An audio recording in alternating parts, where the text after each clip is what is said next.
This chapter very neatly subdivides into two hypothetical objections that he is attempting to answer in advance of them being raised, right? Rhetorical questions. If you look at verse 1, what we'll see there in this chapter, so verse 1 of chapter 6, I should say, what shall we say then? Are we to continue in sin that grace may increase? May it never be. Okay? So this was coming off the fact that at the end of chapter 5, Paul explains, as the apostle, that God's grace is more powerful than human evil. Okay? So the hypothetical example, or the objection I should say, that he is answering in advance is, again, might seem silly to the modern Christian, but it is one that can theoretically be raised, that if God's grace is more powerful than human sin, right, why not go on sinning in order that, as he says here, grace may increase, right? Because if his grace is more abundant than human evil, the greater the volume of the evil, theoretically the greater the volume of the grace. Okay? If you have two particular ingredients that you put into, it's kind of into a mixture, say a water solution, right? The increasing of the one increases the volume of the whole, right? It's kind of the essence basically of a rising, as the saying goes, the rising tide raises all ships. Okay? The problem with that is that you're committing more evil, right? So this is not a good idea. Okay. Now again, that might seem like a silly thing to think, but that being smart human beings are that silly, and there are people who have thought along those lines. That's the first objection to which he cuts off, right? And that's what we've been dealing with the last two lessons, obviously. This one, transitioning from verse 14 that I mentioned earlier in the intro, if you are not under law, you are under grace, raises another possible objection, namely verse 15 of Romans chapter 6. Okay? What then? Shall we sin because we are not under law but under grace? May it never be. Okay? This exclamation of absolutely not, right? May it never be. Okay? Perish the thought, as we might say in English. Because of that comment that we are not under the law, in other words, the mastery of the law, we are no longer enslaved to it, but rather now we are bound to God's grace. Does that not therefore give, in a theoretical sense, license to ignore the law, or essentially just not concern oneself with the divine law? And because we are under that grace. So in other words, if we have been justified before God, right, by faith, it's a gift of his grace, if we've been made right with him, things which we've covered in the previous chapters, things which are going to come up here again as well, well then the record of debt, we've been told, against us has been absolved. That's all true. Right? What is to then stop us from going forth and sinning? Because after all, if, as he's already been explaining throughout these chapters, we have been forgiven of our sins, not just the ones in the past, right? But we have been forgiven of our sins, even of those that we commit now, that we commit into the future, where we have been absolved fully. Right? What is to then theoretically, in the hypothetical intellectual sense, stop us from just simply not caring about good and evil, because after all we've been absolved of it, right? Philosophically, that is an entirely legitimate question to ask. He then, of course, is directing our attention toward answering this particular hypothetical, right, or this particular rhetorical, one could say. Okay? So those are the two ultimate ones that are being dealt with, as I said, verse 1, verse 15, right? Two different issues. Sinning in order that grace increases all the more, or, I suppose you'd say in this case, going on sinning merely because God has already been gracious toward us, right? Both of these are problems, okay? So verse 16, he asks a question in retort to that. Do you not know that when you go on presenting yourselves to someone as slaves for obedience, you are slaves of the one whom you obey, either in sin leading to death or of obedience leading to righteousness? Okay, so where he begins what I mentioned earlier about this example, this analogy essentially of slavery. Okay, the entire paradigm that he has been utilizing here is mastery, right? Evil having mastery over us, or righteousness having mastery over us, right? Good and evil. Okay, the kingdom of darkness, the kingdom of heaven, Satan, God, all these different counterparts that we could use here in this dialectic. If we have indeed been freed from evil, if our will is no longer enslaved to sin, if we are no longer bound by the inherent corruption of our human nature, right, as a result of mankind's evil and the fall, things which were going on in those early chapters, to go on living a life of evil is to completely counter-signal that reality, for lack of a better term, right? If you are no longer a slave to sin and to evil and to corruption, why on earth go on living in that way? Because after all that communicates is that you are in fact still a slave to those things, right? That's the analogy that's being used here, okay? When you present yourself to someone as a slave for obedience, right, because slaves obey their masters, right, this is the basic concept, you are a slave of the one whom you obey. So if you go on living life by your own rules, living life on your own terms, living life, to use the W phrase, autonomously, right? Autos, self, nomos, law, from the Greek, autonomy, right? Self-law, literally a law unto yourself, right? Antithetical to the reality of the Christian religion, right? We're not a law unto ourselves. We are under God's law, right? We obey God, okay? We don't obey ourselves. If one goes on living autonomously in such senses, if one goes on living life according to one's own rules and one's own, then you are a slave to that thing, okay? Slave and servant, again, can be understood interchangeably, at least in this kind of context. So whether you say servant, whether you say slave, it doesn't really necessarily matter. Slave's definitely the more blunt way of phrasing it. The word here, doulos in Greek, can be translated slave or servant. A lot of English translations will soften it to servant because of modern political proclivities. But slavery is the most direct term here, right? A slave is a servant. We're kind of nitpicking when we when we distinguish it. But those translational issues largely become impacted by modern politics and philosophy. A slave, a servant, as long as you understand what the concept is getting across, servitude, okay? Obedience to a higher authority, right? If one goes on living life on one's own terms, to use that term from autonomous that I used earlier, you are enslaved to that thing. That is your master, because again, what was the word that was used in verse 14? For sin shall not be master over you, is probably what, or something to that effect is what your English translation should say, right?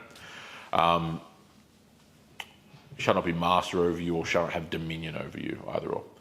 Yep, same thing. Both those are fine translations for English.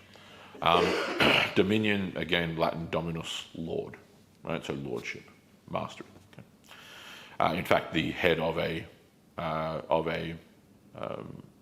slave, a slave household, or any Roman household for that matter, but a slave household especially, was a dominus, lord.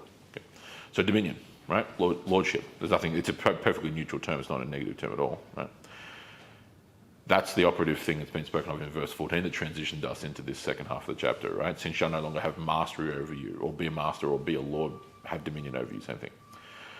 So the analogy, therefore, is that if you continue to live life according to the deeds of the flesh, as that phrase is used, in other words, if you continue to live life according to one's own rules or laws that you've created for your own sense of morality, your own sense of right and wrong, which is largely ad hoc and arbitrary anyway, you are a slave to that thing, because the reality is that you are the slave of the one whom you obey. Right? That is what you serve, right? Even in the more general kind of religious or theological sense, right?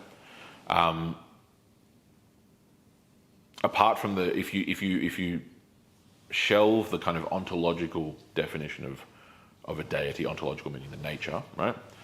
And just simply focus on the more practical side of a deity, The reality is that deity is to you, right? God is to you whatever you hold as the highest accord of value, quite frankly. Okay. If someone is, so like, let's just use an example, say from Scripture, and work out from there. The rich young man that Christ encounters in the Gospels, for example, okay, is painfully evident that given his aristocratic background and his wealth, that his wealth and the status that comes along with that is to him of the single greatest importance to him in his life, right? It is therefore by definition what he venerates, right? Venerate meaning to honor. Okay? It is what he holds at the highest point of his, to use a technical term, value hierarchy. Okay? Value hierarchy is a fairly straightforward concept. It's exactly what you might think it is, right? The hierarchy, the pecking order of what you value. Okay? In the functional sense, whatever is at the highest point of that hierarchy, which every person, just generally speaking, has anyway, whether they cognitively think about it in those terms or not, is irrelevant, right? The reality of it is that every person has a value hierarchy. Whatever it is at the top for you as a person is your effective deity. Okay? It is to you God in the practical or the pragmatic sense. Okay? So that might be an actual religiously defined deity, like theoretically Allah is to the Muslim. Okay? Although again, if you are a Muslim and you are like that rich young man, then it doesn't necessarily mean that Allah will be, right? Because something else could be. I'm just saying there's religious distinctions for that for sure. But there is always something. Okay, it's why at its most critical level, philosophically, there is no true atheism. Okay, this is a common philosophical critique that is levelled. That we do level for that reason. The lack of belief, or rather it's really the opposite, I reckon, the distinct belief that there is no God, hence atheism, right, no deity, is in itself merely confined to the realm of the philosophical framework. Because beyond that, once you get into the practical, teleological, in other words, the purpose, the outworking, the end, it is immediately evident that atheism does not exist beyond the theoretical, right? It only exists in the theoretical. Because the atheist, by definition, is living their life in devotion to something, right? Or really a series of things like we all do, but there is something of the greatest significance and importance, right? That will come about in various different ways, depending on whether you're talking conceptually or practically, like concretely, so on and so forth. Atheism is only confined to the theoretical and the philosophical. It's not actually a material, concrete reality in terms of the way that human beings actually live their lives in the world. Okay, because deity can be in the teleological sense, not the ontological. So not in regard to the nature, but in regard to the function and purpose. That's what we mean by teleology in this context. In the teleological sense, deity exists whether people acknowledge it or not. Everyone has one or multiple, right? There is something at the highest end of that value hierarchy for you, right? That is the essence of what he is saying in that kind of middle clause there of verse 16. You are slaves of the one whom you obey. Okay? Whatever that is. Whoever that is, whatever that is, either or, right? And again, it's never usually one thing, right? Human beings lead complex lives and multifaceted lives, right? That's why it's called hierarchy, right? There is a hierarchy, as it were, of what those are, and some relate to others, some don't, right? There's a confluence between them. It can be things which are totally normal and natural, like family, right? And it can be things which are totally unnatural, like the gambling addict. Okay, pick what you want, right? These are all aspects of value. Okay, and what comes with that is obedience. Right? It comes with obedience. It comes with obedience is again, obedience can be defined in various ways in this particular setting, but in essence, one of the most obvious is in regard to time. Okay. The most direct and ardent aspect of devotion is by nature time. Okay. Now, to speak philosophically about that, the reason as to why that's the case is because time for the human being is finite. Okay, it's limited. We are born at a set point. We die at a set point. Okay. There is a currency, literally and figuratively, to time for us as people. Does that make sense? Yeah. Therefore, the allocation of that time, which is finite, therefore contains value. Okay? Because when you're dedicating X amount of time to one thing, right, or even a grouping of things, whatever it is, right, it's exclusivistic. Okay? If I'm just going to be really completely trite in regard to the example, but like if one, and this would just be the generic sense, forgetting religious elements, if you're out shopping, you're not out on a run or something. Pick an example, right? If you're swimming in a pool, you're not walking on the beach, right? It's exclusivistic. Okay. You're doing X, Y, Z thing and not doing other things. It doesn't mean you can't be doing multiple things at the same time that aren't in conflict, right? Because as the saying goes, you can chew gum and walk at the same time, right?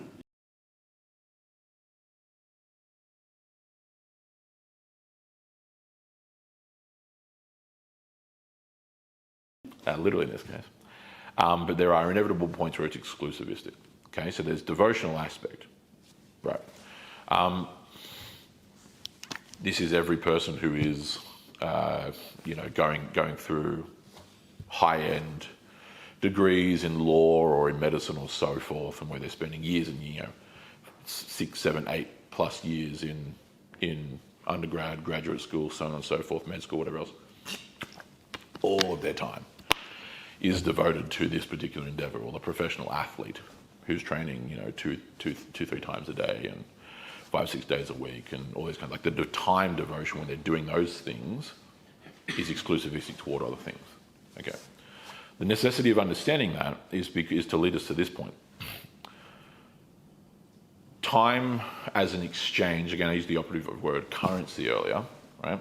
In our case today, pardon me, in our case today, in modern economics, time is quite literally a currency because you exchange it in a general sense in the modern capitalistic economy for a salary or a wage in the more direct sense if you talk about things like hourly, right? That's why we have things like an hourly rate, right? Obviously, we've largely transitioned into salary context, but that's still tied to wages in a sense, right? How much a person earns per hour is that exact format of the exchange of time for labour that is worth insert amount, okay? Thus, the aspect or the reality of time as a factor in regard to this whole concept is really essential, okay? Because our time is finite by definition, as I was saying earlier, born at a certain time, die at a certain time. What you devote your time to is invariably impacting upon that concept of servitude or devotion or veneration, right? Those technically have different meanings, but they're all related to each other, okay? The person who spends umpteenth amount of time devoted to their work, right? You can have a negative, don't have to, but you can end up having a negative impact on family life if they're significantly out of balance, right? That's just a very simple dynamic, okay? That's no less true in regard to these other things, okay? And so the person who is not a Christian, is not religious, is just generally secular, non-religious, as many are today,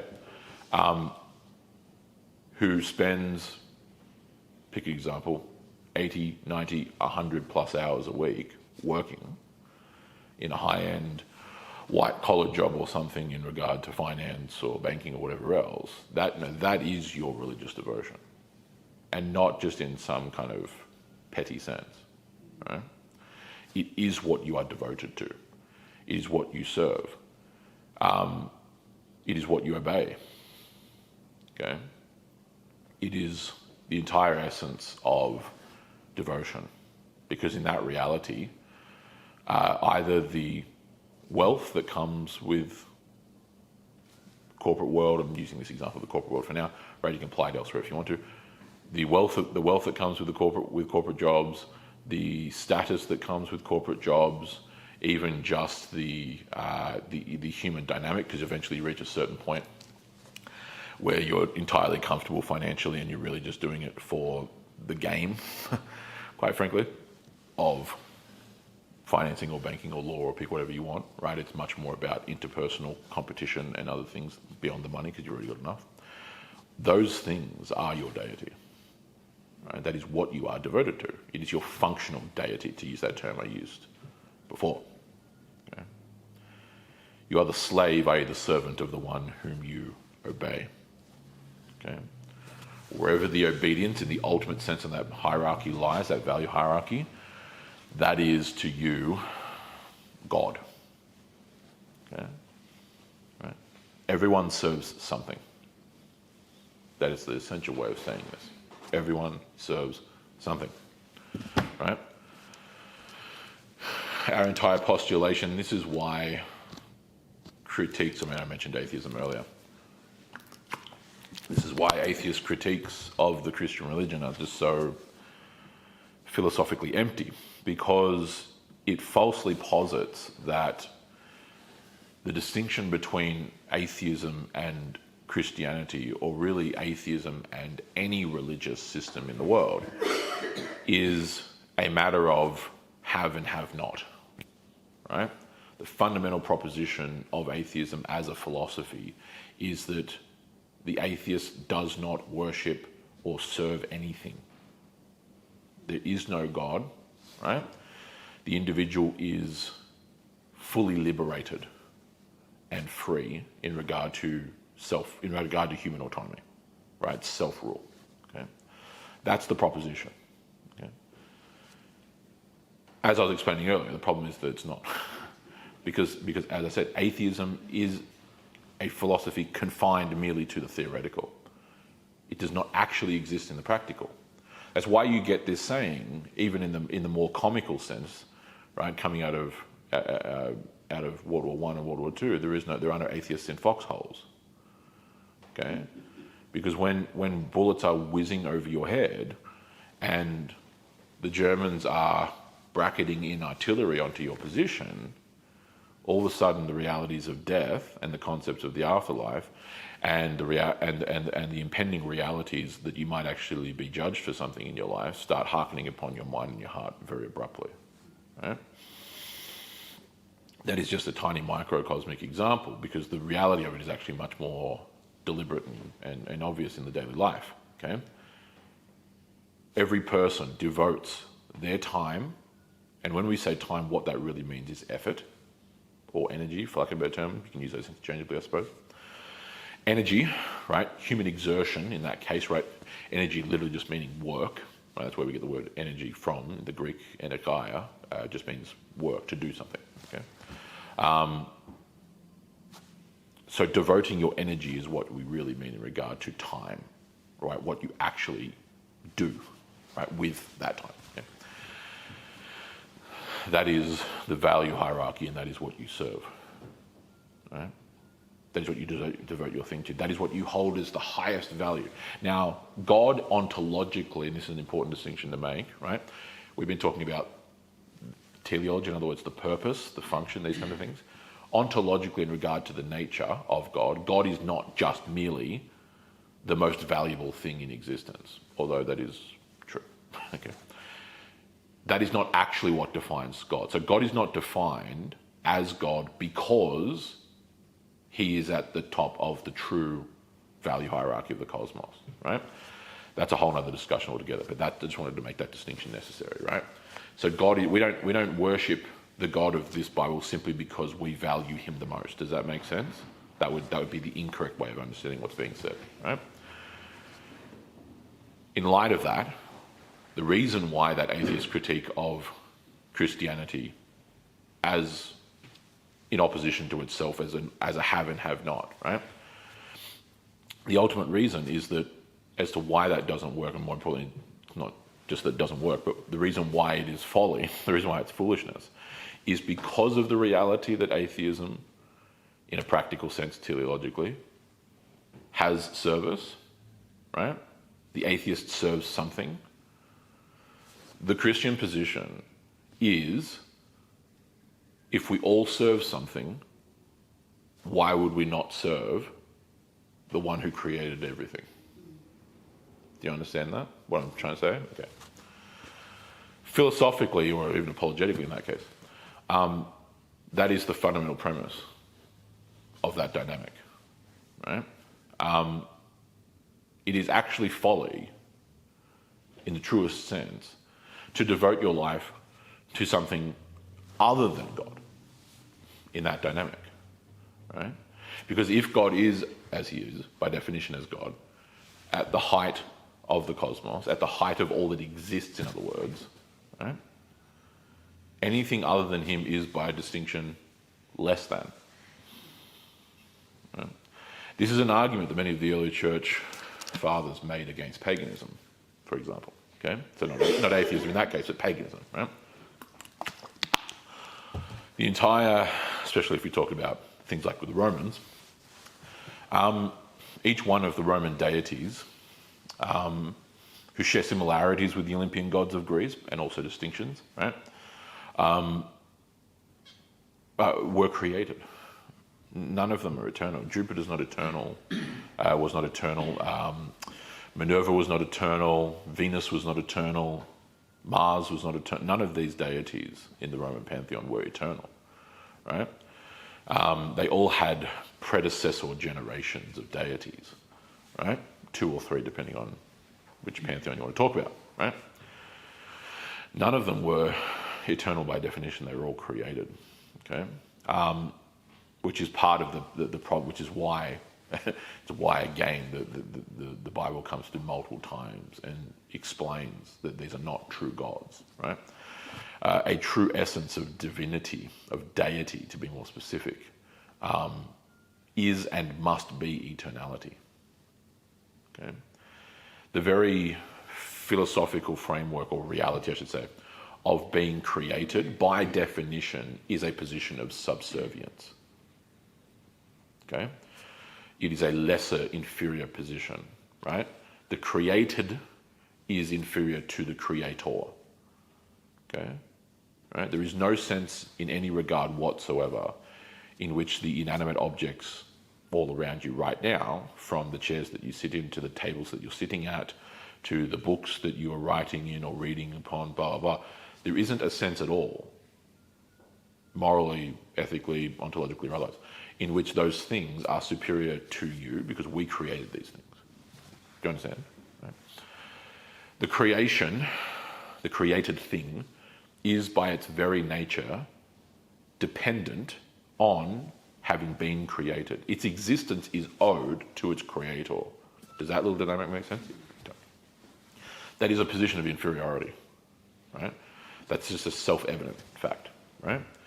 The created thing only has its existence because of its creator. Its existence, its being, is dependent on its creator. Okay. Everything around us, including us, has been created. We know this. Yeah? It is a position of subservience. Now, if the pagan deities of old were created, what does that by distinction mean? It means that they are subservient to something else. Okay? The fact that they were the gods who were worshipped and venerated for a long time, comparatively speaking at least, right, centuries or even thousands of years by those points, doesn't actually change the fundamental reality of the fact that those gods were created. They were born of previous deities, right? Now, in the Greek mind, to use the Greeks as an example, these deities are supreme because they fought a war against their parents and they defeated them and they won. Okay? Sure, but that doesn't actually change the fundamental reality, right? That is the entire pagan essence of might equating to right, right? The idea that he who conquers is by definition right is a fundamentally pagan concept and explains every single pagan empire that has ever existed. In fact, quite literally, that is the literal justification, right? We go to war against you, we win, therefore our gods defeated your gods, therefore we're right. Oversimplification, but accurate nonetheless, right? The Christian position is entirely different, okay? The Christian position has nothing to do with gods on battlefields in regard to who is true and right? Because when we say right, we also really mean true, right? Those kind of things are interchangeable in this context, right? The distinction in Christianity is actually, no, there is no comparison between God and anything else. He is by definition distinct. In fact, that's the most literal sense of what it means to be holy. Okay? We tend to think of holiness as almost interchangeable for righteousness. Okay? I get why we do that, but those are two different words. Like righteousness is in regard to morality for sure. Holiness is an ontological thing. It's regarding nature. Okay? As well as purpose that comes from that, right? So if you took, for example, in the days of the temple in the Old Testament, the various different plates that we use for the bread, for example, there's nothing particularly special about the metal used in the, do you know what I mean? Like the metal didn't descend out of heaven or something, right? No, it was mined and it was crafted into a plate like anything else. But then through ritual was consecrated, okay, and set apart as distinct from just your regular cutlery that you would use at home, right? And so this was used for a special purpose. It was no longer common to use the normal term, right? It was now holy. It was set apart, right? We don't use that table out there for anything else other than the service of Holy Communion. We don't place anything else on that table other than the elements for Holy Communion, right? Because that table has been consecrated. It is for a particular purpose, right? It is the altar upon which the bread and the cup are presented, right? That's the point. That's always been the point. So that is the Christian model for 2,000 years, right? And more, because it's just coming directly from the Old Testament anyway, right? It's no longer on the altar are we offering sacrifices of bulls and lambs and goats and all that jazz. Christ has already offered himself on the altar of the cross, and we then receive that. Do you know what I mean? Yeah. And so our sacrifice that we are giving in Holy Communion is a sacrifice of praise. And it's literally in the word Eucharist, right? Thanksgiving, okay? When Christ had given thanks for the bread, he broke it and gave it to his disciples, saying, "Take and eat, for this is my body given for you. Do this in remembrance of me," right? So we don't just treat that as something common. Do you understand what I mean? Right.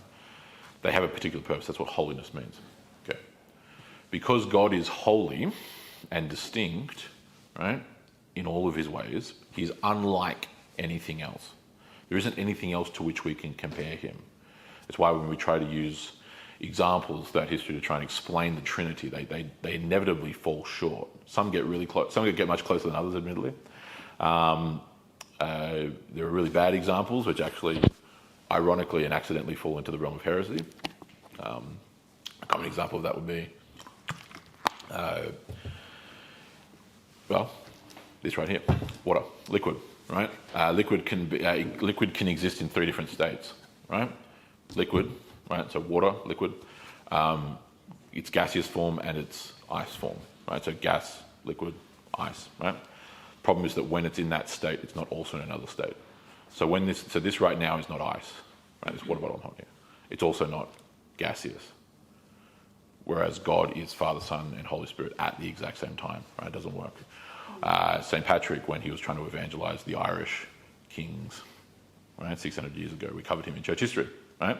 He used three-leaf clover, right, shamrock, which is a bit closer, but the leaves are all the same. And the Father is not the Son is not the Spirit is not the Father. Right? God is entirely distinct. He is entirely different, okay, from everything else that exists. He is at the apex of all that exists. And in that regard, in that distinction, this is actually to be a bit more philosophically and theologically accurate. He is at the top of our value hierarchy as human beings, but that is not because he exists at the top of a hierarchy per se. He actually doesn't exist on the hierarchy. He exists entirely separated from it, right? If we were to be really, really philosophically technical and accurate, okay? Everything else other than him is by definition not God. He is eternal. Nothing else is eternal, okay? Everything that exists around you is by definition finite, is by definition not eternal. It has not always existed, in other words. Okay? It is bounded, not boundless. Okay? You are here and not in New Zealand, right? As obvious as that seems. You are here right now at, let's call it 1:55, and not 9 a.m. this morning. You were at 9 a.m. this morning. You are now no longer at 9 a.m. this morning, right? We are bounded by time. We are bounded locally by place, in other words.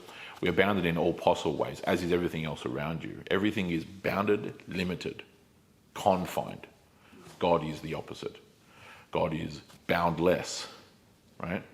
He is unconfined, right? So that's why when we speak of God being good, we say he is all good, omnibenevolent.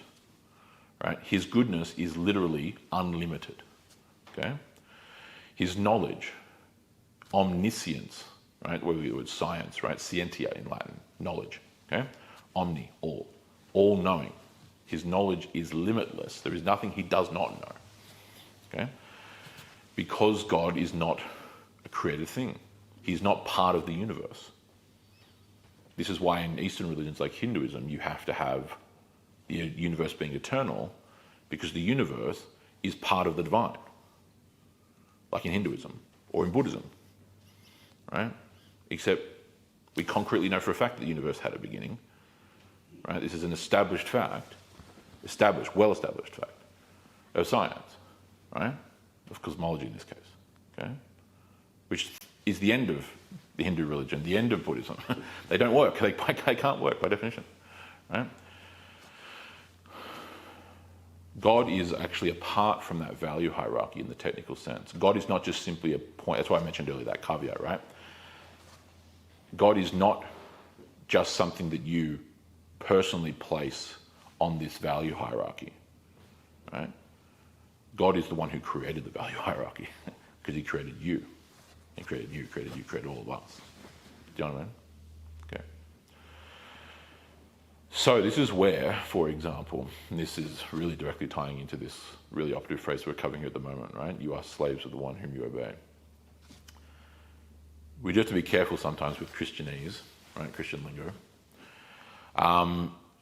In, for example, saying, let's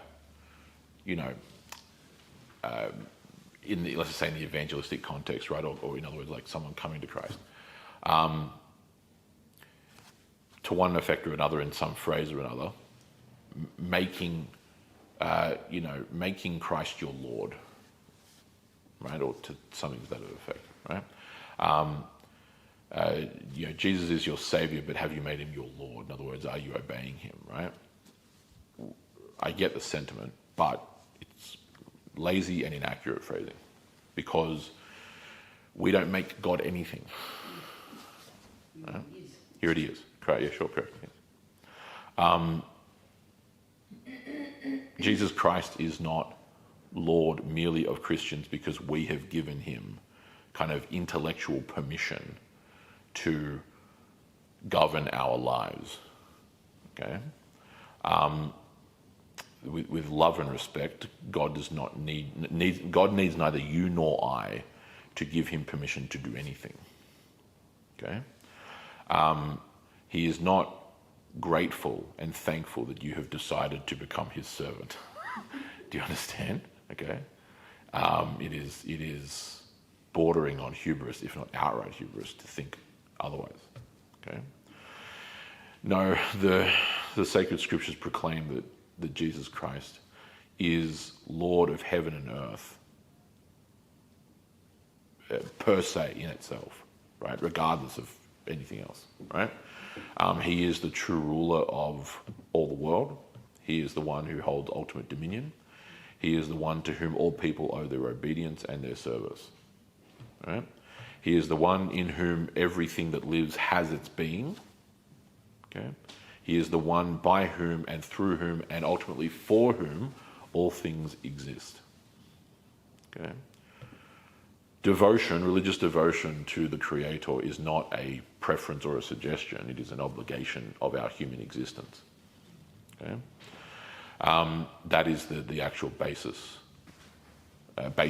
morally and ethically of that. Okay?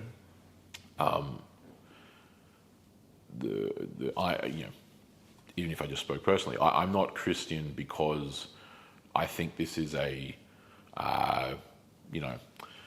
advantageous personal moral framework to guide, to give some kind of structure and guidance in life, although it certainly is.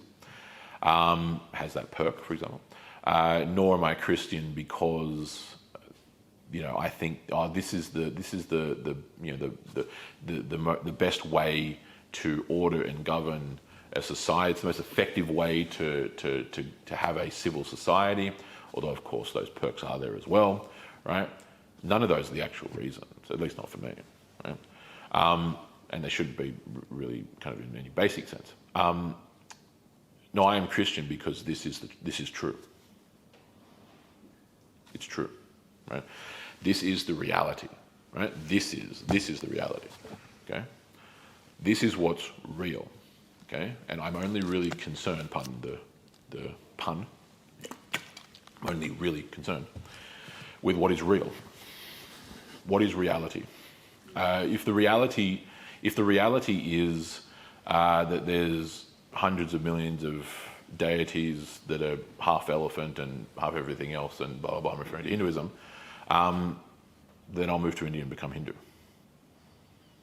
Because if that's the reality, then we should be concerned with conforming our lives to what's true, i.e. real, not merely what we find to be preferential. Right? Islam is a military doctrine masquerading as a religion of peace. That whether the modern Western mind values its barbarous enslavement and onslaught that it's been conducting for 1400 years to various degrees and different levels at different parts and different places, whether modern Western sensibilities like that or not, is actually irrelevant to the fact or to the idea of whether it's true or not. That's actually the only thing that really matters. Because if Islam is real, then we're in hot water. Do you understand? Okay, now it's not, and it can be shown to be not. It can be shown very concretely, actually, to be a hybrid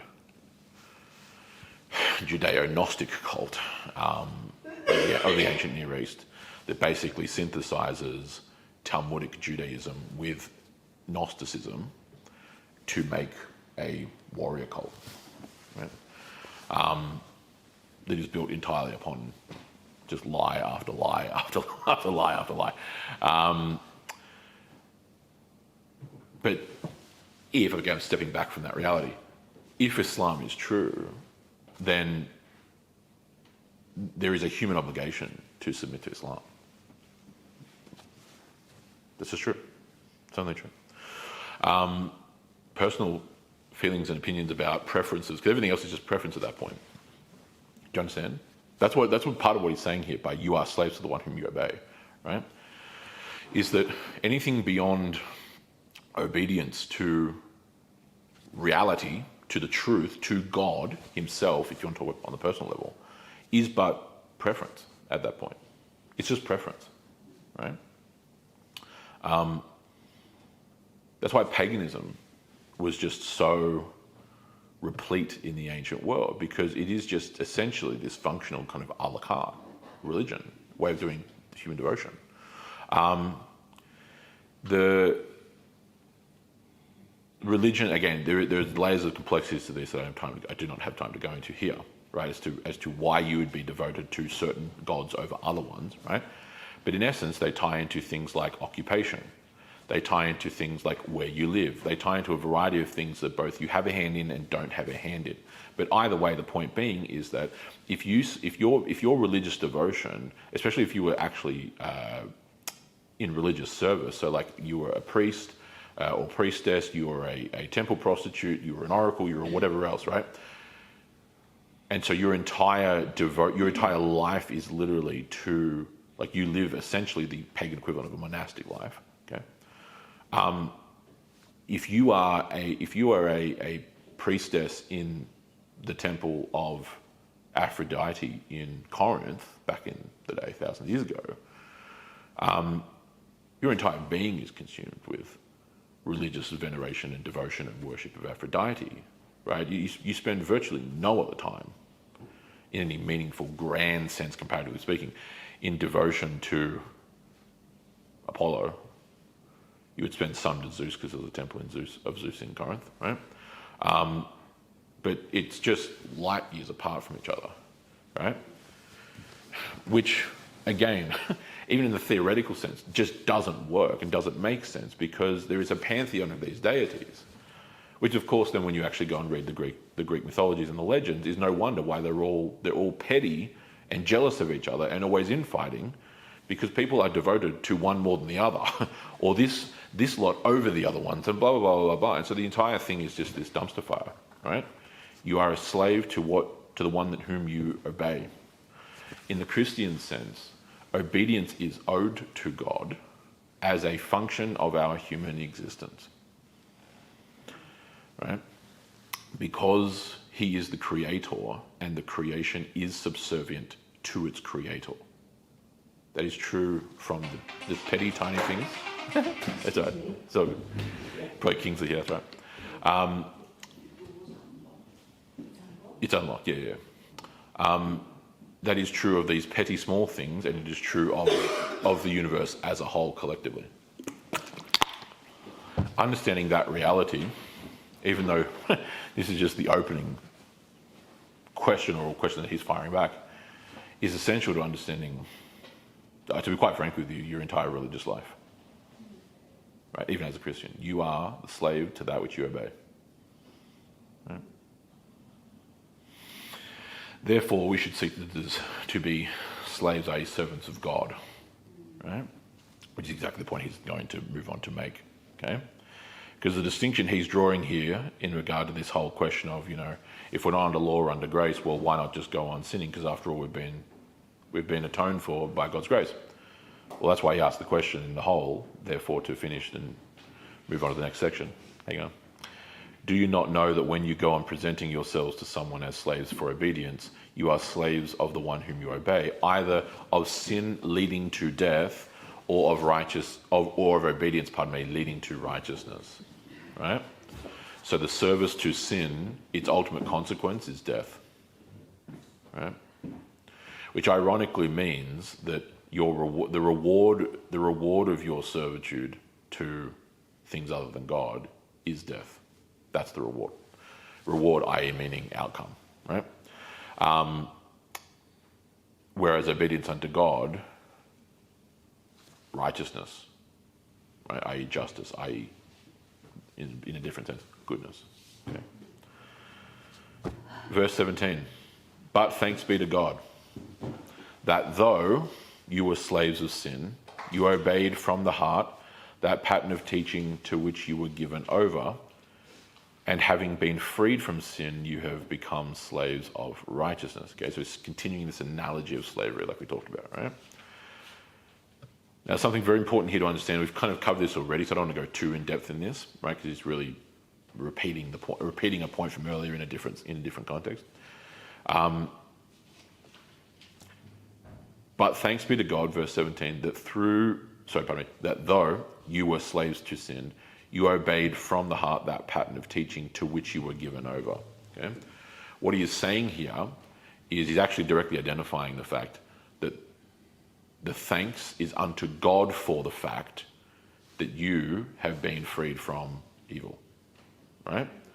And that particularly in this case, the heart, again, remembering the heart is a very common ancient symbol of the will, the desire, all these kinds of things, right? Emotions, so on and so forth. Not literally talking about the cardiac muscle, right? We know that. But thanks be to God. In other words, thanks are not to you, okay? As if you woke up one morning and just decided to, I'm going to completely turn my life around today, right? No, the thanks are unto God. God is the actual one to whom the thankfulness, in other words, the gratitude, in other words, the honor, effectively, right? Hence the thankfulness, is owed, right? The thanks be to not you, but God, that though you were slaves of sin, you obeyed from the heart that pattern of teaching to which you were given over, right? What he's saying here, in essence, again, also in this past tense, we actually covered this work in, where was it? Yeah, verse 4. If you look at verse 4, earlier on in chapter 6 here, therefore we were buried with him, referring to Christ, through baptism into death. Okay, what we talked about in that verse, which was really operative, was a bit of the semantics, right? The grammar. Okay, therefore we were buried. This is what we referred to as the past passive particle. Okay, technically in Greek we call it the aorist, which just simply means past tense, right? So in verse 4, we were buried, but it's in the passive voice, which was that simple concept explained, active and passive voice. There's also technically middle, but don't worry about that for now, right? The active voice, right? The subject doing the thing to the object, rather. In this case, it's a receptive thing in the passive, right? If you want more, if you want to remind yourself or if you want to learn more about that, go back and watch the lesson on verses 1 to 7, okay, where we talk all about that in verse 4, right? Passive, right? This is the same thing that he's doing here, specifically in regard to the ending of verse 17, right? That pattern of teaching to which you were, past tense, given over, passive voice, okay? So you did not give yourself over, right? You didn't give yourself, you and your will and your human will did not give yourself over to God. That's literally what it's saying. It's directly there in the Greek, okay? You were given over, which naturally implies by someone else, okay? Well, who? Well, God, who we already mentioned, right? Thanks be to God. The thanks, the honor, is due not to you, it's due to God. God has rescued us from the corruption of our human condition. He has redeemed us from the curse of sin, which is death. We'll talk about that later on. He has made atonement for us.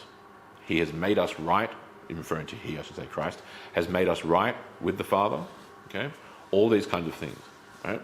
That is to whom the thanks is owed, right? And so the reason why we have obeyed from the heart the pattern of teaching is because we were given, to which we were given over, is because we have now been given over to God, right? Hence why it says, verse 18, having been freed from sin. So notice again, past, passive, having been, past, freed from sin, right? If this was in the present, or even if it was in the past, it wouldn't matter. But even if this was in the active sense, active voice, I should say, it would say something like in English, having freed yourself from sin. That's what would be required for that concept. Do you know what I mean? Having been freed, past tense, passive voice. It's something done to you. Okay. You became slaves of righteousness. Okay. Again, if that was you doing it, active voice in this context, it would be something like, you have become, or really actually you'd need to say in English, you have made yourself slaves of righteousness. You'd have to actually throw in the pronoun. No, God has freed us from our sin, from the curse of sin that has bound our human will, i.e. that's what the reference on the heart is about, right?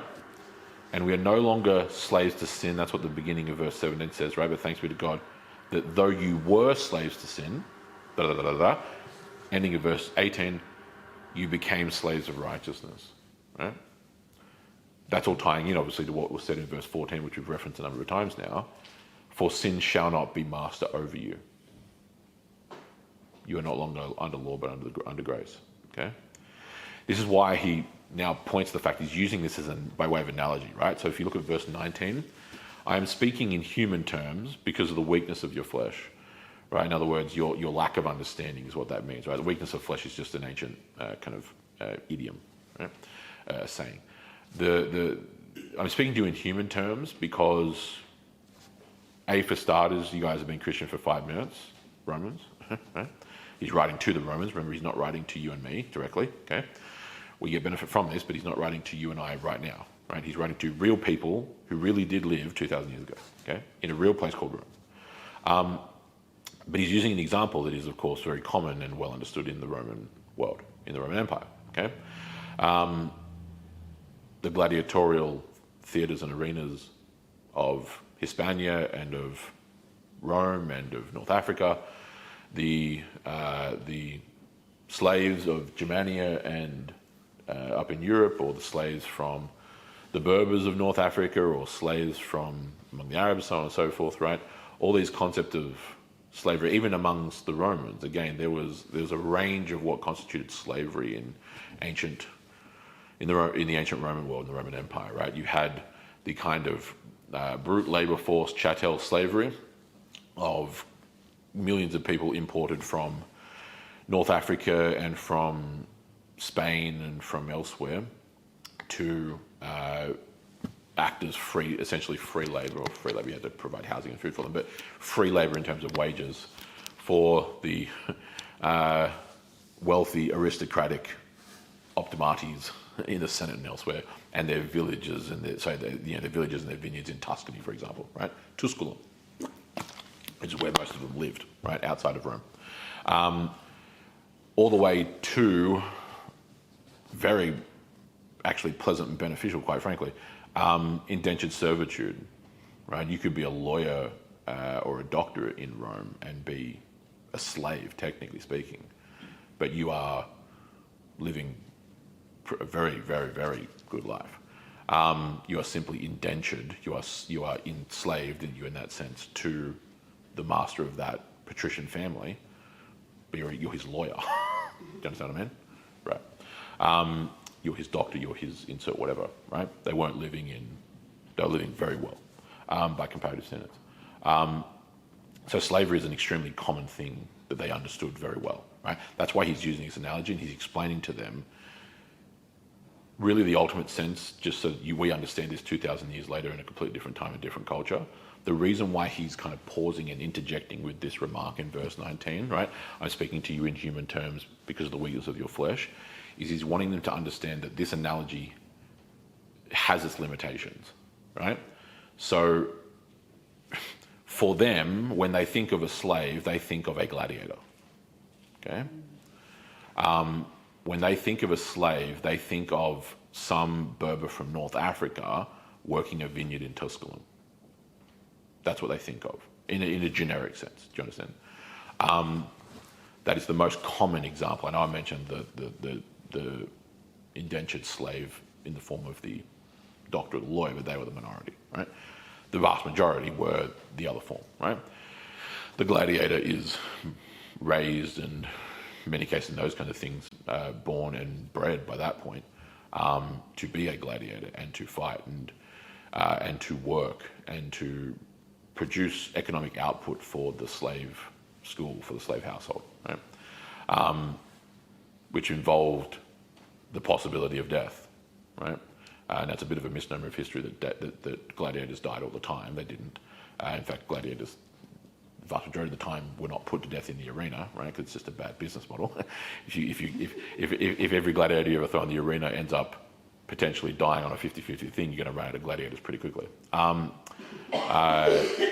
it's much more. It's more like professional wrestling. It's theatrical, right? It's for the bloodlust and the entertainment of the crowds as they are propagandized and lulled to sleep with panem et circenses, as many of the Roman emperors would refer to it, right? Bread and circuses. Give the people bread and circuses and they will obey, right? They're more concerned with their favourite gladiator in the arena than they are with whether or not they're being robbed blind economically by the Senate, which is only directly equivalent to exactly what we do with regard to sport, and is only quite literally the exact same thing. But let us not dampen the mood with that. The reason why he's saying this is because the reason why he's saying this is because there's a limitation to this. And what is that limitation? The limitation specifically is that God is not a slave master like the slave masters of Rome. Does this make sense? Okay. Now I want to emphasize something very clearly. He is a master, but he's not a master in the likeness of Roman masters. Okay? And that's not every single one of them. I'm talking about the generic stereotypical example of what the bulk of them were, right? If you're a merchant in Rome and you have a significant trade enterprise around the Mediterranean and you are running dozens or potentially hundreds of slaves, potentially thousands if you're talking like huge enterprises, you're working those people very hard, okay? They are purely economic units to you. They are numbers on it. I was about to say numbers on a spreadsheet. They are inscriptions on papyrus, to use the more historically accurate term, I suppose, right? That is all they are to you, right? They're things on a ledger, and they're just SKUs. They're just units. In your overall economic enterprise, right? It's fundamentally dehumanizing when it's done that way, right? That's exactly the entire point of the book of Philemon, right, in the Bible, right? One of the often overlooked Pauline epistles in the New Testament, right? Because you have this scenario now where these two men, Philemon and Onesimus, slave master, slave, but they've both converted to Christianity. And of course, old mate runs away, right? And the entire picture of this is not the fact that, oh, you both converted to Christianity, so the world just magically transformed into utopia overnight, and we can all just, I don't know, sit around lavishing and eating grapes, right? No. There's still the concrete human reality of how life is lived. And so the actual way that this works now, in transforming that dynamic, is no longer of brutality, is no longer of oppression, tyranny, all the various things which generally go along with slavery. Again, there are different categories of slavery, but the more common Roman type that was around, right? Like I talked about with gladiators or with, people working in silver mines or whatever, is that actually now generosity, care, compassion, love, right? All these various elements are going to, because actually now that's the redemption for the slave, because in many respects, a lot of people, especially if you read out things like just in ancient history in general, there's no shortage of people who sold themselves into slavery. That's the essence of indentured servitude after all, right? Because they faced a prospect economically, for whatever reason, that was so destitute and so bankrupting that it was the only kind of avenue of recourse that they had to not starve to death. Do you know what I mean? That's why God provided rules in the Old Testament for how to mitigate and or administer those scenarios, right? Like they had to be forgiven of their debts after a certain period.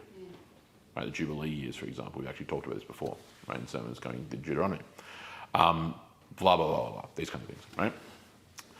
Because God as a master is not brutal and tyrannical and arbitrary and all these kinds of things which human beings can be, right?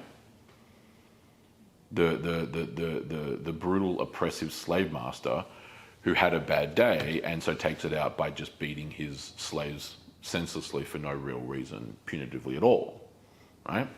That's just tyrannical. It's cruel and it's evil, right? in whatever context. That's not how God is.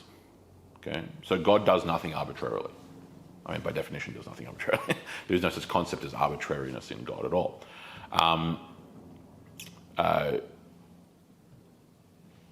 In a recent sermon, might have been a recent Bible study, I think it was actually one of the recent Bible studies, I mentioned an ancient concept, just to explain what I mean here, called the Euthyphro dilemma.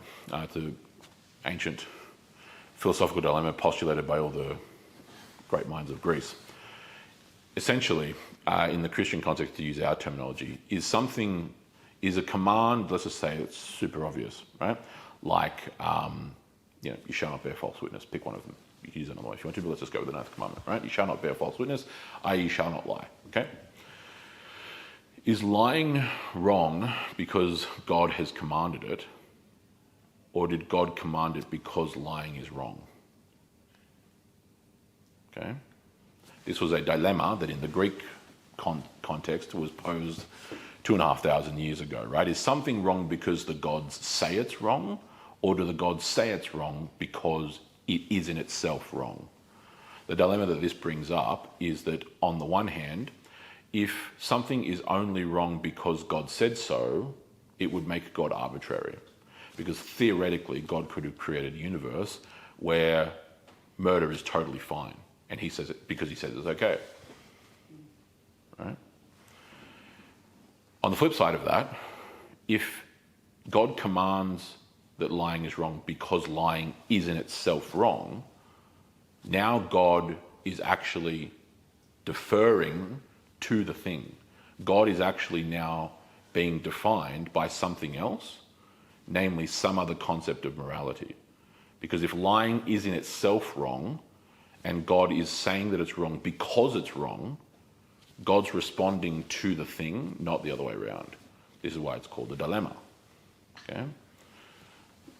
Christianity is the only thing that's ever presented a solution to the Euthyphro dilemma that was talked about by Plato. Okay? Lying is wrong, not merely because God says so. Because again, theoretically, God could create a universe where he says that lying is totally fine. This is what the Islamic God does. Okay? Right? They have a name for it. That's their practice of taqiyya. Right? Muslims are explicitly permitted to lie in order to either A, maintain self-preservation under persecution, or B, advance the goals and objectives of jihad. Okay? So there is a baked-in backdoor for lying through your teeth in the Islamic religion, right? And they do it all the time. There is nothing more frustrating.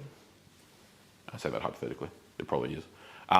There's very few things that one can think of that are more frustrating than doing what I've done a lot of times, especially back when I was at college, of evangelizing to Muslims, because they will lie and lie and lie and lie and use double standards and use logical fallacies and constantly rephrase what you're saying, in other words, misquote you, will constantly present a certain image of what they're telling you they believe, right up until the point that they then learn in the discussion that I actually know more than they think, and then they realize they can't get away with saying that that's what Islam teaches because I actually know that Islam teaches this. I'm not the only person who does this. Any Christian theologian or apologist who engages in apologetics or evangelism to Islam knows that this is the case. This is an extremely well-known thing. Right? So, what is the solution to that? The solution in Christianity, again, Christianity is the only thing that's ever presented a solution, is that lying is wrong, not merely because God says it, and God does not say lying is wrong because lying is in itself wrong. Lying is wrong because God is truth. Do you understand? He is truth. He is not, might sound like a finicky distinction, it's not at all, it's actually critical. God is not merely true. Okay? Right? So if you and I say something, like 1 + 1 = 2, it's not because you are the truth. No offense. It's because you've said a true thing. Do you understand? Okay. And 1 + 1 = 2 is not true because you said it's true. Do you see this? Okay, right. This is why the Greek philosophers were mulling this over, right? Because if you think about this even in a human context, take it out of morality, right? Is 1 + 1 true? So 1 + 1 = 2 true because you said so? Or is 1 + 1 = 2, are we right because it happens to be true? Well, the latter would be more correct, but then how did 1 + 1 = 2 in the first place? That would just open up a new dilemma, right? God is the solution to all of that, right? In regard to the whole thing about lying or the 9th commandment, right? It's not merely because God has commanded it. And God's not commanding it because lying is in itself evil and he's then responding to that.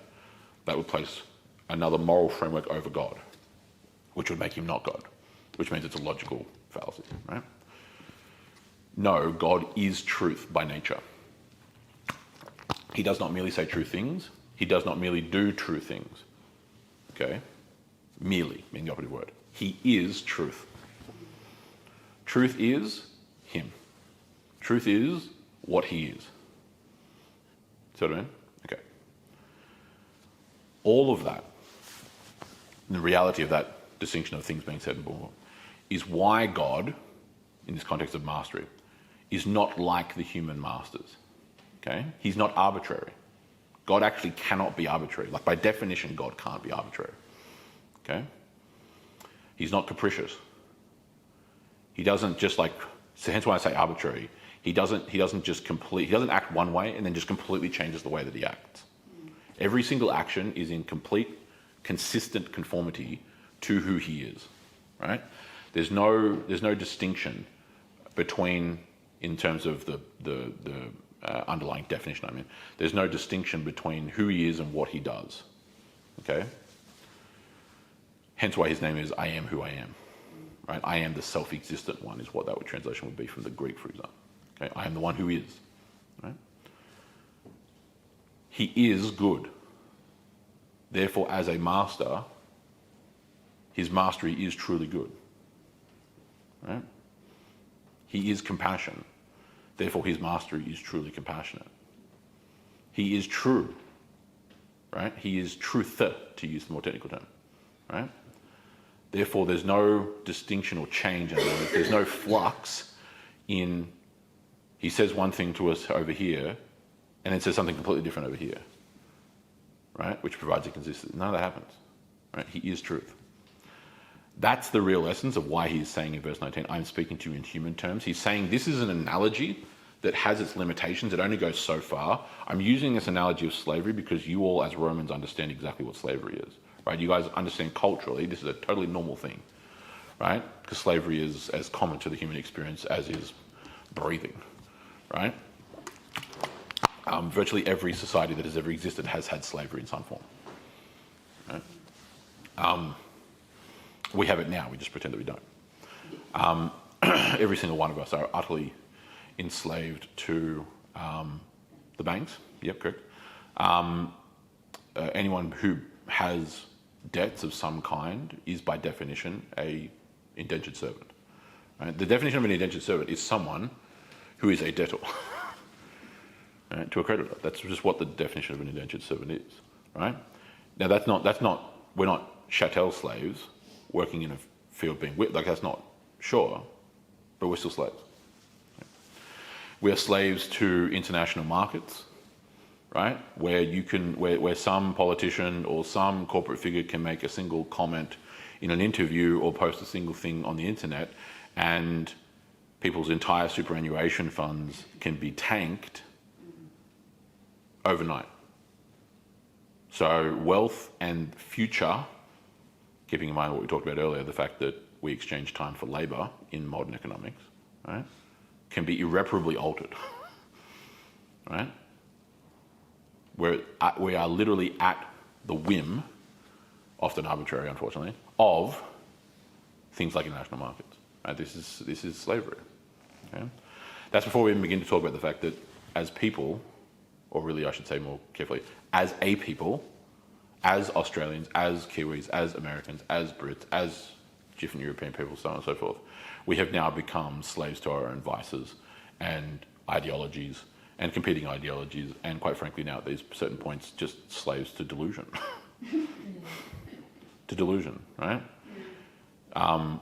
If you take us collectively as a people, again, because two things can be true. You can talk specifically about you individually as a human being, and then still talk collectively. This is why when you hear me talk about things, like especially in sermons, right?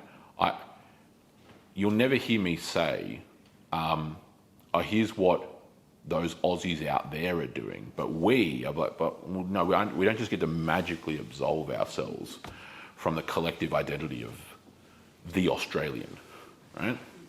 It doesn't work that way, right? It's good and right that we individually as Christians are not partaking and engaging in those things. Check, right? Tick the box. We are still in the same problem with our fellow people, right? With our nation, with our kinsmen, right? So Australians, as a culture, right? Whatever is permitted is by definition believed.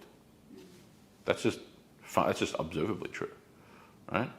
So as a people, we believe that you can chuck a wig and makeup on a dude and he really is a woman. Okay. We believe fundamentally and observably and demonstrably and evidentially that personhood is only acquired when an adult arbitrarily gives it to you. Right? Which is the fundamental philosophical basis for why we abort children. Right? Because at the end of the day, that is the actual fundamental argument, right? Including quite literally from people who are actual activists, right? They're human beings, but they're not persons, right? Cool. Well, that is literally the argument that has been made by every single genocidal, tyrannical, oppressive regime since the dawn of man. Okay? Right? To deny personhood to human beings. It is the exact same argument, right? Made by the most self-righteous people who have ever walked the face of the earth. Right? The modern leftist, the modern liberal, right? Not the political party, but although I suppose that's the truth these days, but liberal in the political sense, liberalism, right? All these kinds of things, right? So that is what an Australian is, right? So these are delusions. These are utter delusions, right? That is what we are now enslaved to, okay? We are enslaved to totally arbitrary ideologies that have no philosophical consistency, that have no basis in reality, at least on the whole, and that leave us totally at the subjected whim of our own personal opinions, emotions, and therefrom vices and sins, right? All those kind of things. That is what has happened, because you are the slaves of the one whom you obey. Right? So what he is saying to us here, in through the rest of verse 19, for just as you presented your members, in other words, the constituent parts of your being, right? For just as you presented your members, your being, as slaves to impurity and to lawlessness, leading to further lawlessness, because again, once you abandon, that's exactly what I just got done talking about, ironically, right? Didn't plan to do that, but there we go. Once you abandon the divine law, because God, by definition, is the only truly objective thing, in other words, in itself, or in this case, himself, right? Everything else, by definition, is contingent on him for its being, right? This is why Paul quotes ancient Greek poets in Athens in Acts 17 in relation to God, right? In him, in God, we live and move and have our very being, okay? He is the self-existent one. He is being. Everything that exists because of him and through him and for him, okay? So the cause, the purpose, and the end result, right? When he says here, blah, blah, blah, you presented yourself as slaves to impurity and to lawlessness, leading to further lawlessness, or whatever your translation happens to say, right? Lawlessness, when used biblically, doesn't mean that you don't have some kind of moral code. So it doesn't mean like anarchy. That's not what lawlessness means in these texts, okay? Lawlessness is lawlessness in reference to God's law, the divine law. That's what it means, right? So anything else other than God's law is treated as lawlessness. Not in the technical sense of you have no moral law, you have no moral code. That would just be self-evidently ludicrous, right? Rome was the most law and order of any ancient civilization, really probably by comparison at least. Not that others didn't have that, right? I'm saying, but by comparison, okay? Its legal structures and frameworks have still been inherited, at least especially in civic law in the European continent, to this day, right? Through the Civil Code of Justinian, 1,500 years ago, the Napoleonic Code, reformed in that own sense, right? Blah, blah, blah. The legal heritage of Rome is literally famous in history, right? So when he says lawlessness, he's not meaning anarchy, right? What he's saying is lawlessness in regard to the divine law, the true law, the thing that actually governs the world rightly, right? Ultimate truth, okay? And all it does is lead to further lawlessness, right? Because again, when you think of this, once you depart from God into anything else, you're now in the realm of the created, right? God is uncreated, everything else is created. Cool. Well, that goes no less for things like human laws, right? The lex humanus, the human laws, okay? When we, as peoples, in whatever land or culture or jurisdiction you're talking about, right? Create laws, human laws, lex humanus. When we create human laws, they're going to be founded on something, right? People have had an idea to make this a rule and to make that a rule and to allow this and to outlaw that and blah, blah, blah, blah, right? It's built on something by definition, right? It's not just simply, even if it was done in a completely biased and slanted sense, it's still being done on the basis of bias. Do you see what I mean? It's always based on something, okay? By virtue of that, the only distinctions that exist between different human laws, which is the example being used here of lawlessness, right, is simply matters of degree, right? Because unless that human law is crafted and built on the foundation, the bedrock of the divine law, it's arbitrary, right? This is actually a really, really important point in regard to the philosophy of ethics, for example. Okay? We just mentioned something earlier about the arbitrariness of the morality of the ethics the ethics and anthropology really concerning abortion, right? This is a perfect example of this, of lawlessness leading to further lawlessness, right? So in the modern culture today, across Western nations, I mean, ubiquitously now, right? Again, on the whole, in general, okay, what the culture has accepted as a people. That dynamic that I mentioned earlier, which is the philosophical underpinning, the linchpin of abortion as a philosophy, right, is the denial of personhood to in utero babies, okay? Completely arbitrarily defined by coming out the birth canal, which, I mean, is a matter of what? You're a person because you're a foot over here and a foot over there now, right? But why not another, but why immediately? Why not in the first week? Because what's the difference? Or even just the first day for that matter. Why is it not entirely philosophically applicable to say that abortion is totally fine on the first day of life outside the womb? There's literally no difference. The baby hasn't grown in one day. Do you understand?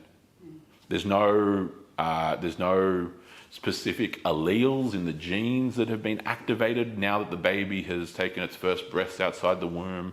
There's no bodily functions that have kicked in or activated now, postnatal as opposed to in utero.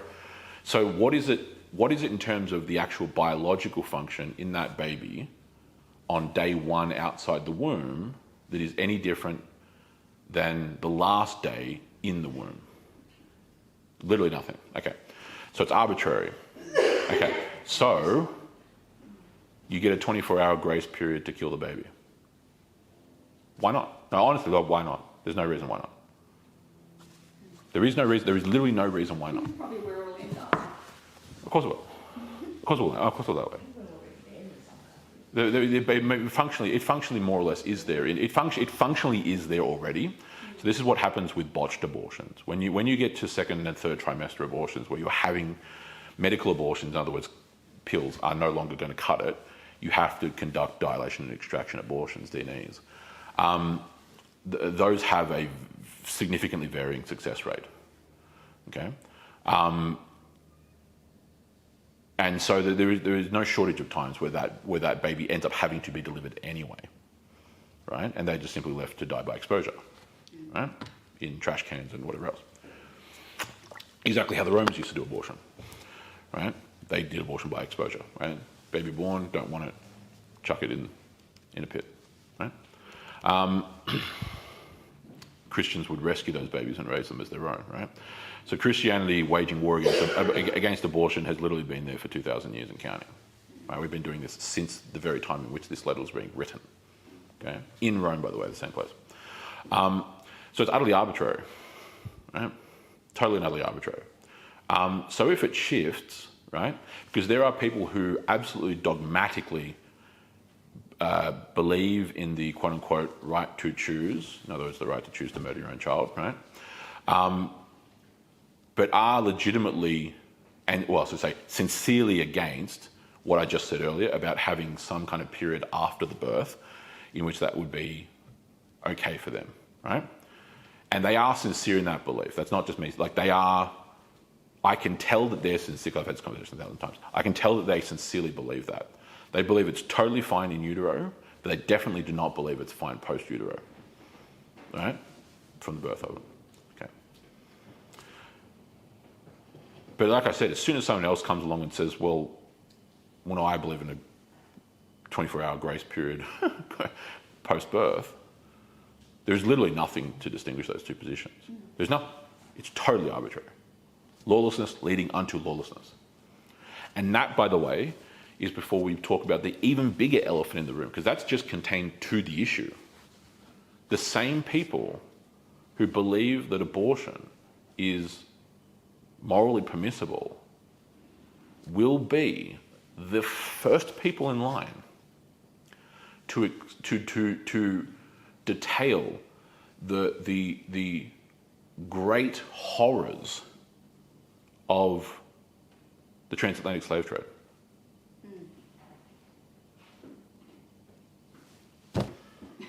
Why? You kill babies. The same fundamental argument made by, or forget the transatlantic, go to the even worse one, far worse than the transatlantic slave trade, the Arab slave trade, going at the same time, even longer, right?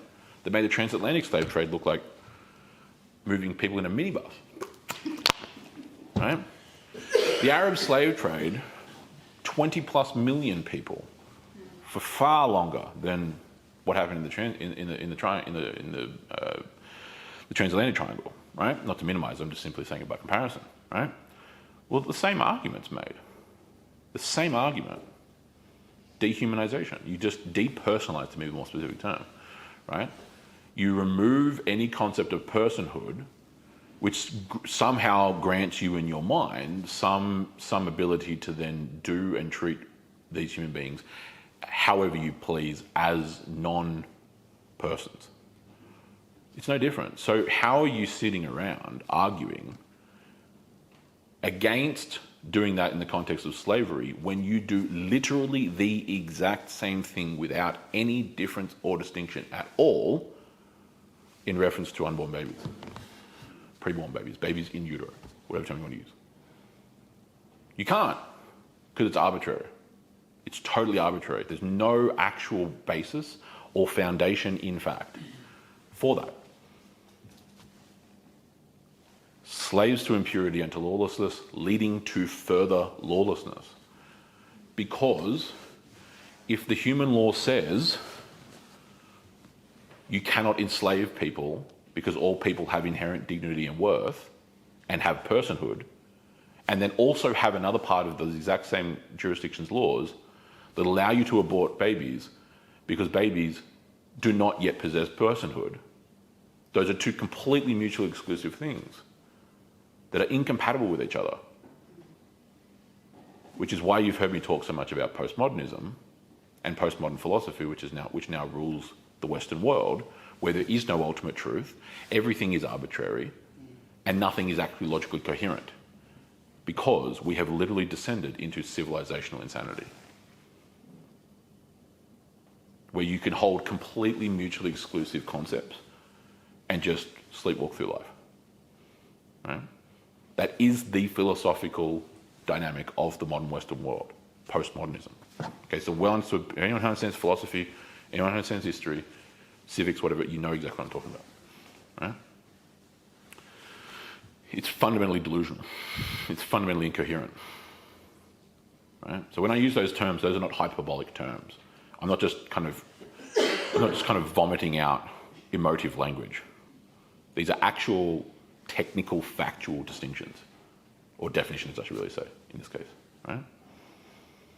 Because as soon as you depart from any connection, any contingency upon, any anchoring in the divine law of God, which is the only truly objective law,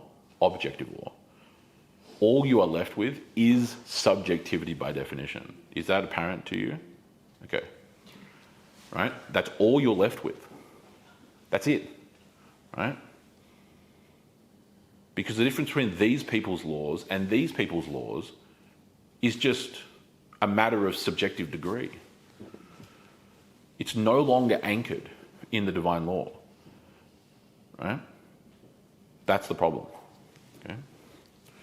That's why he says lawlessness leads unto further lawlessness. And he's just talking about in your own personal life. I'm extrapolating this point, because he'd make the same point. I'm extrapolating this point onto bigger systematic things as well. Right? Yeah. Exactly. You're correct. Yeah. Right? And this, the fact that he says this to the Romans, by the way, this is a really good, valuable lesson to learn. The fact that he says this to the Romans is, and whether he has this in mind is impossible to tell, right? It'd be incredible if he did. It's certainly what I can show you, though.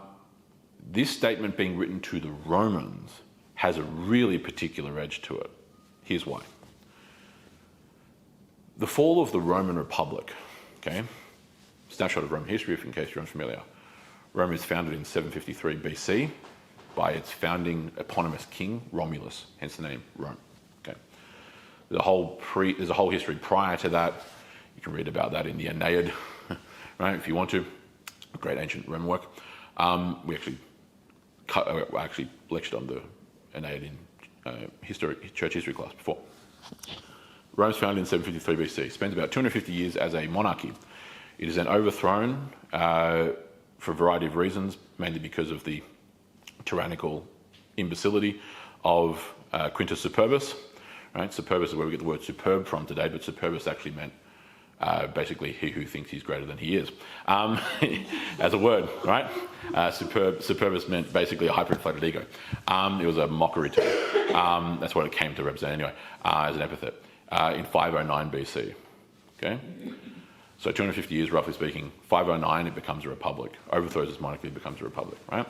Spends, of course, roughly 500 years as a republic before then, for us looking back on it, transitioning into an empire. Now, they did not consider it an empire, right? The thing we look back on as the Roman Empire was they'd actually just called it a republic, right?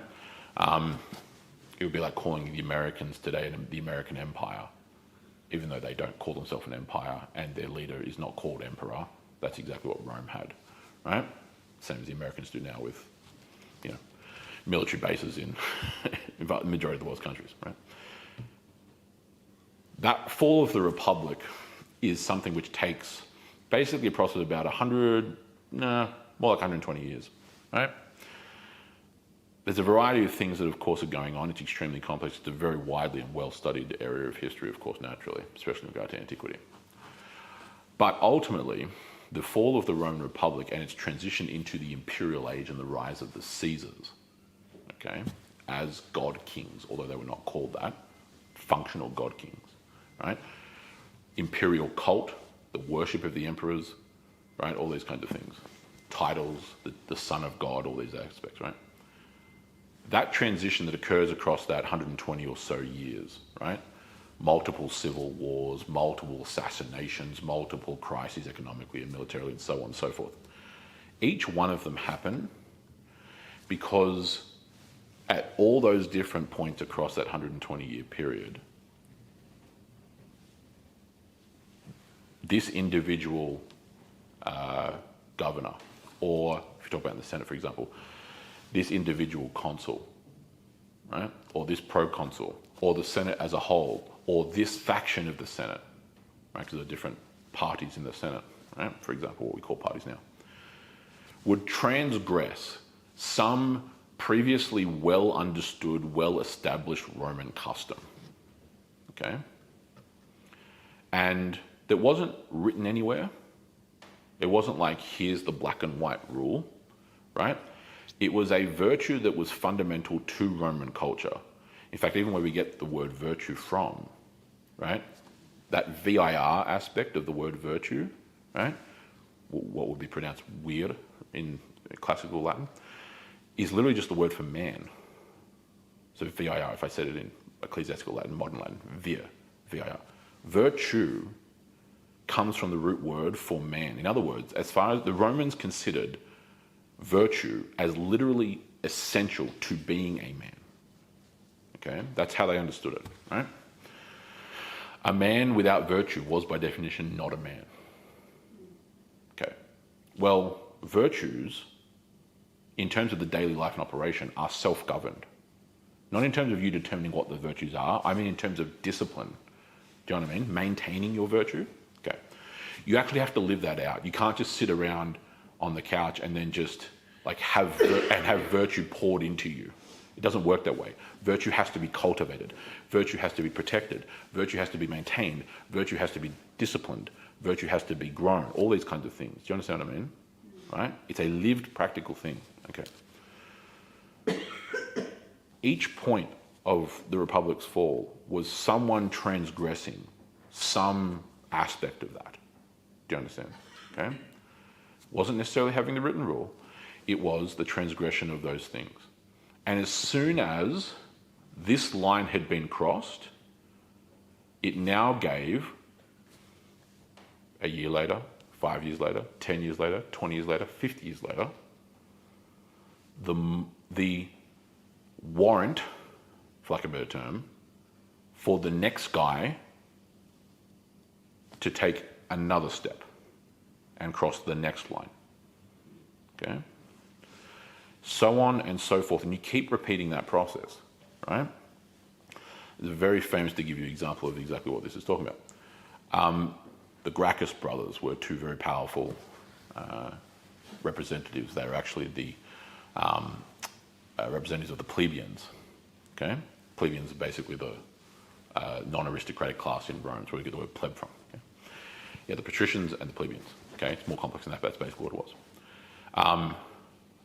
There was an advocate position in the Senate for the plebs, okay, that was created at a certain point in the Republic. I won't bore you with the history, right?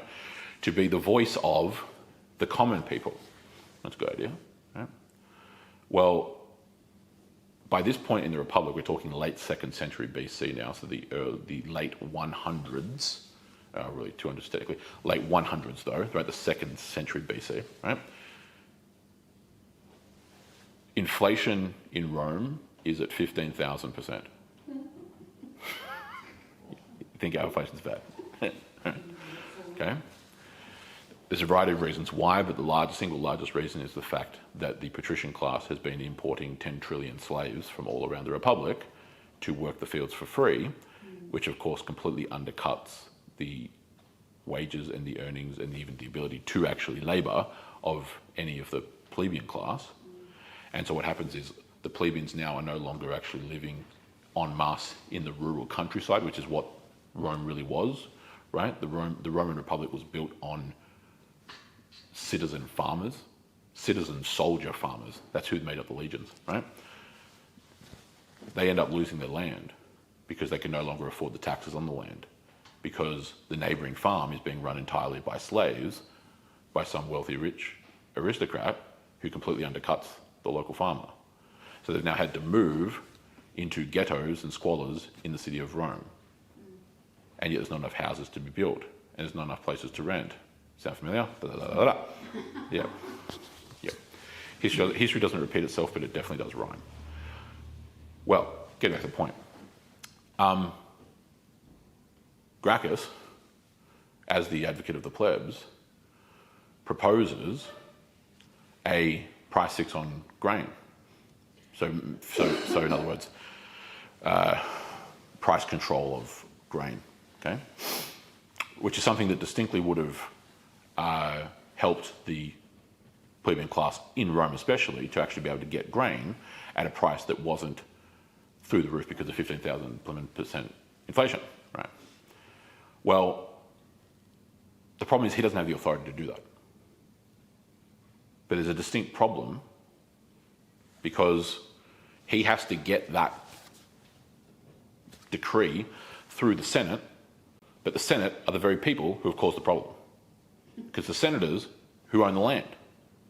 And it's the senators, especially Optimates, right, one of the factions, who are the ones who own all the big farms now in Tusculum and who have bought out and undercut all these other local farmers by importing 10 trillion slaves, like I mentioned earlier, and using free slave labour. So the probability of you, Gracchus, getting that law passed by the Senate, who are the very people who are causing the problem, is 0. So he goes ahead and just does it anyway. Right? And he gets about 5 minutes in to implement that plan and gets assassinated by the senators. He gets assassinated. 10 years later, his brother Gaius tries this because he becomes the advocate of the plebs, and they assassinate him too. So you're at a situation where something has been transgressed initially by the Senate, in other words, completely spitting on their own people, because keep in mind that the name of Rome, as far as ancient Romans called themselves, Senatus Populusque Romanus, the Senate and the people of Rome. That was the name of Rome. Like we call it, the Commonwealth of Australia, or you have the United States of America, right? The Senate and the people of Rome was the name of the nation, right? The Senate and the people of Rome. Together, that's the Romans, right? The Senate and the people, who are meant to actually be living together and working together. Except the Senate and the senators and the patrician class are wealthy, greedy, plutocratic tyrants who are just completely abusing the people. That's what happens, right? So they've transgressed already what the Senate was meant to be, in theory at least, right? They've crossed the line. So now the elder Gracchus brother has to cross another line to try and fix the problem of the first line that was crossed. And so then the Senate crosses another line, assassinating a sitting government official. No trial, no evidence, no court, no lawyers, just assassinating. Which means that his brother comes in later on, 10 years later, gets put up by the same plebs to do the same thing, to basically go through with a solution for the grain against the Senate's wishes. So the brother attempts to cross the same one his brother formerly tried to cross, and he gets assassinated for his troubles. So we've now had like 5 different lines crossed in the span of like 10 years. You see what I'm saying to you? Lawlessness leads to further lawlessness. That line is literally the description of the fall of the Roman Republic. It's why the emperors, as evil as many of them were, became necessary. Okay? Because someone had to literally stop the Roman world from falling apart, and that man was Julius Caesar. And of course, what happened to him? Well, the Senate assassinated him too. Right? Gets stabbed 23 times on the floor of the Roman Senate in 44 BC in the Ides of March. 15th March. So then, of course, his adopted son, Octavian, has to rise and finish the work that his adopted father had begun. And he defeats all his enemies. He destroys the senators who opposed him and centralizes and unifies the republic under his sole rule as Caesar. Thus is born the Roman Empire. The course of history has literally been defined by that phrase. Right? Slaves to lawlessness leading to further lawlessness. So if that was true for the entire history of Rome, the Rome, it's definitely true for you on an individual level. For us as human beings is what I mean, individually. Do you see what I'm saying? Right? On an individual human level, this is just as true. Right? Lawlessness leading to lawlessness, because when you are detached from the divine law, you are now subject to arbitrary subjectivity. Mere human distinctions, that's all you're left with. Do not build your house upon the sand, build your house upon the rock. And of course, Christ explains who the rock is, it's him. Right? So the human law, if we're talking about big systematic things, nationwide things, the human law must be built on the divine law. Right? So when someone like me ardently defends and extols the fundamental and inherent virtue of the common law system of England, the Anglo-Saxon law, is because this law, named the common law, right, is quite literally built on the divine law. King Alfred the Great, the founder of the Kingdom of England, the man in whose heart and mind the very vision of England was born, right? Accomplished ultimately by his grandson Athelstan, right? But he begins that work. He's the first king of the Anglo-Saxons, unified. He founds the common law by taking 3 of the great law codes of the Saxons prior to him, melding and amalgamating them, and then building them on top of the 10 Commandments. Right? The Doom Book of Alfred, doom meaning law, it's actually where we get the word doomed from, right? It means you're facing judgment, right, like a law. Right?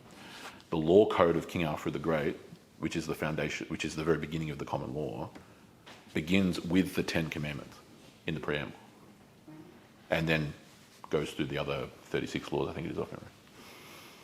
Right? The 10 Commandments are literally the foundation of the 1,200-year-long common law history and heritage. Okay. Our law is, by definition, built on the 10 Commandments. Any modern nation that attempts to bereft it of that is completely throwing out the common law tradition just ipso facto. Right? Because in distinction to that, now, in the ending of verse 19, right, present your members as slaves to righteousness leading to sanctification. Because if we indeed obey God's law, we continue to be sanctified. We become more holy.